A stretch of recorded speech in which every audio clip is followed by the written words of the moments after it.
കുഞ്ഞിന്റെ പേര് ധാന്യക്കുട്ടി എന്നല്ലേ? 3 പേരുണ്ട്. എന്തൊക്കെയത്? 1 പേരേതാ? പിടിക്കണോ ഞാൻ? പറ്റില്ല. ഇവിടെ പാട്ട് പാടാനല്ലേ വന്നേ? പിന്നെ മിഠായി എന്ന് പറഞ്ഞോണ്ട് വന്നത്? എവിടെയാ മിഠായി ഉള്ളത്? ആര് പറയണം? അവിടെ ഞാൻ കണ്ടില്ലല്ലോ. ഞാൻ ടിവിയിൽ മുട്ടായി മഴ കണ്ടു. അത് ആര് പറഞ്ഞാലാ മുട്ടായി മഴ വരുന്നത്? മമ്മി പറഞ്ഞാ വരുമോ? അപ്പൊ മമ്മി പറഞ്ഞോട്ടെ. വരട്ടെ ഒരു ലിറ്റിൽ ഏഞ്ചൽ മധുരമഴ. ഇങ്ങനെ പറഞ്ഞാ വരില്ല. തയ്യാറെടുപ്പുകളാണ് ഇപ്പൊ കാണുന്നത്. ബാഗ് തുറക്കുന്നു.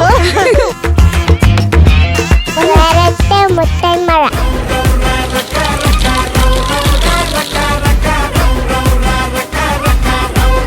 സെലക്ട് ചെയ്യുന്നൊന്നുമില്ല, അങ്ങനെ തൂത്തിടുക.